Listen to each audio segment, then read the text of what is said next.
પ્રેમ બાપુજીની બાપુનો જ ઉજવવા જઈ રહ્યા છે અને ઉજવી રહ્યા છે. એટલા માટે આજે આપણે અહીં ભેગા થયા છે અને 9 વર્ષના દિવસે કોઈને ના મળાયું હોય તો આજે સૌને મારા તરફથી નૂતન વર્ષાભિનંદન.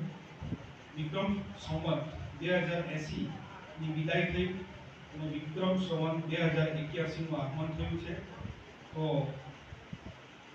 વિક્રમ સંવત 2081 આપણા માટે સૌના માટે સુખ, શાંતિ અને સમૃદ્ધિ ભર્યું બની રહે એવી અભિલાષા સાથે હું પ્રેમ બાપુજી અને કોડુ બાપુજીને નમન કરીશ, એમને પુકાર કરીશ કે જરૂર આપણી દુઆ કબૂલ કરશે.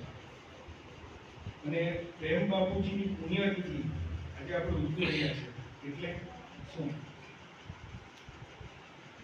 આજનો દિવસ આપણા માટે ભક્તિમાં એકાકાર થઈ જવાનો દિવસ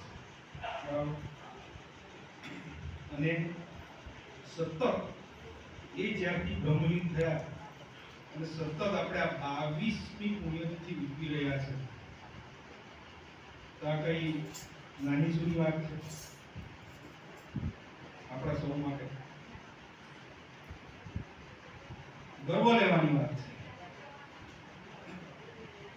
એટલે કહેવાય ને, તમે ભજનમાં ગાઓ છો દર વખતે કે નાસ કેમ ના હોય, અભિમાન કેમ ન હોય મારા ગુરુદેવ પર. તો આ વાત છે, તમને તમારા ગુરુનું અભિમાન કેમ નહીં હોવું?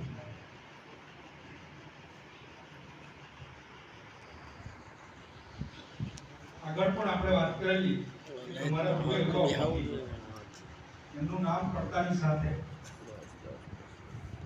અને તમે બેસી રહો અને હરખ શુદ્ધાનો ઉચ્ચારો નહીં, દિલમાં એક જરાક બી તમારા ચિંતાની એક આગ નહીં પેદા થાય તો શું? ગુરુનો મેળવવા માટે પહેલા તમારે ઈશ્વરની આગ લગાવવી પડશે, જબરદસ્ત આગ લગાવવી પડશે. ત્યારે તમને એ એકાકાર થશો અને એ ઈશ્વરની અનુભૂતિ થશે. જ્યાં સુધી તમારા દિલમાં કે મનમાં ગુરુ માટે આવી જો આગ પેદા નહીં થાય ને તો સમજી લેજો કશું જ નહીં.